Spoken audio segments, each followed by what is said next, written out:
Pension के बारे में, हाँ, जो सरकार हम लोगों को देती है। अब क्या ये पेंशन आप लोगों के लिए है, मेरे लिए है, या फिर सीनियर सिटीजन्स के लिए, ये तो हम लोगों को वीडियो के बीच में जो है वो पता चल जाएगी। प्लस जैसे आपको वीडियो मिले आप सभी शेयर और लाइक जो है वो जरूर कीजिएगा। आइए चलते हैं इस योजना को समझते हैं।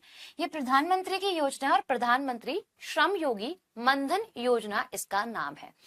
अब ये योजना बेनिफिट किसको देगी? 18 से 40 इयर्स के पर्सन्स को देगी या फिर 60 अबव पर्सन्स को देगी? आइए समझते हैं। इस योजना की एस्टेब्लिशमेंट करी गई थी भाई कब आप लोगों की? 2019 के अंदर।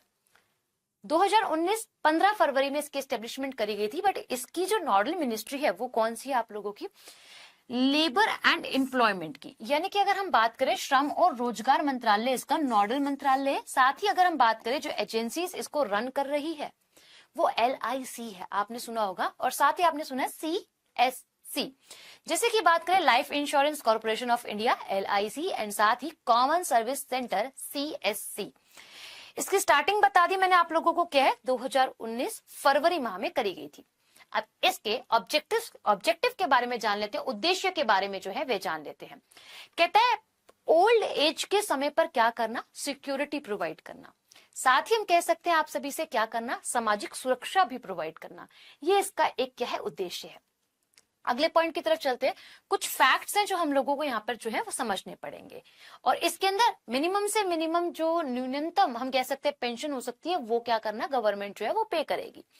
अब बात की जाए ये सेंट्रल सेक्टर स्कीम है, ठीक है। साथ ही अगर हम बात करते हैं आप सभी से वॉलेंट्री एंड कॉन्ट्रीब्यूटिव पेंशन स्कीम है।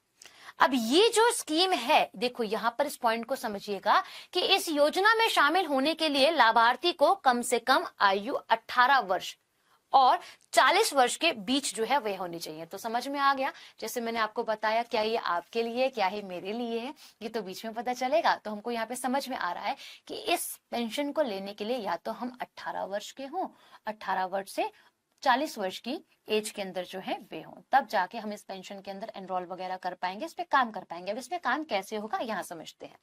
देखिए अब जैसे कि आपकी इनकम है 15,000 या इससे कम की, यानी कि इसमें मैंडेटरी चीजें जो है वे दी गई है कि मंथली आप इतना कमाते हो तब हाँ आप इस एज कैटेगरी को इसको फुलफिल कर पाओगे। साथ ही बात करते हैं मासिक योगदान जो रहेगा 55 से 200 रुपए तक का रहेगा, जो कि 60 वर्ष की आयु प्राप्त करने तक का है। यानी कि अगर हम बात करें कि till the age of the 60, ठीक। अब बात करी जाए इसमें प्रतिमाह जो पेंशन है वो कितनी दी जाएगी मैम? 3,000 जो है वो दी जाएगी आफ्टर द एज ऑफ 60।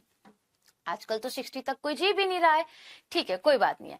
अब अगर कोई जैसे फॉर एग्जांपल किसी की डेथ हो जाती है, हस्बैंड की या फिर वाइफ की, तो हाफ जो पेंशन है ना, अगर हस्बैंड एक्सपायर होते हैं तो उनकी वाइफ को मिलेगी, वाइफ एक्सपायर होती है तो हस्बैंड को मिलेगा।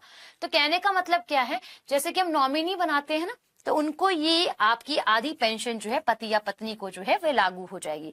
LIC पेंशन फंड मैनेजर और पेंशन भुगतान के लिए उत्तरदायी जो है वह है। तो होप आपको समझ में आई होगी ये स्कीम क्या है। आप इसमें एनरोल कर सकते हैं 18 से लेकर 40 वर्ष की आयु तक के लिए। आपको मंथली पेंशन मिलेगी 3,000 तक की। आपको कंट्रीब्यूशन जो देना है वो कितना देना है भाई? 55 से 200 रुपए तक का देना है, जो आपको 60 वर्ष की आयु के बाद जो है वे मिलेगा। अगर 60 वर्ष की आयु के बाद डेथ हो जाता है तो जो आपके नॉमिनी है, फॉर एग्जाम्पल क्या है, यही सटीक चीज है, यही समझनी पड़ेगी कि पति हो या पत्नी हो, जो जीवित है उसको 50% जितना पेंशन जो है वो गवर्नमेंट पे करेगी। ठीक, तो होप आपको ये जो स्कीम है वो अच्छे से समझ में आई होगी। मिलते हैं आप लोगों से एक और नए सेशन में। आपको मैं बता दूं कि मेरे 2 सेशन लाइव होते हैं, सुबह 8 AM करंट अफेयर में और आप लोगों का स्टैटिक जीके 10 AM। तो आप इस क्लासेस के अंदर लाइव जुड़ सकते हैं। कोई भी डाउट हो आप क्लास के अंदर आइए, समझाया जाएगा आपको, बट हाँ उसके लिए आना आपको जरूर पड़ेगा। बाकी आप लोगों की इंटरनेशनल ऑर्गेनाइजेशन की वीडियोस चल रही है।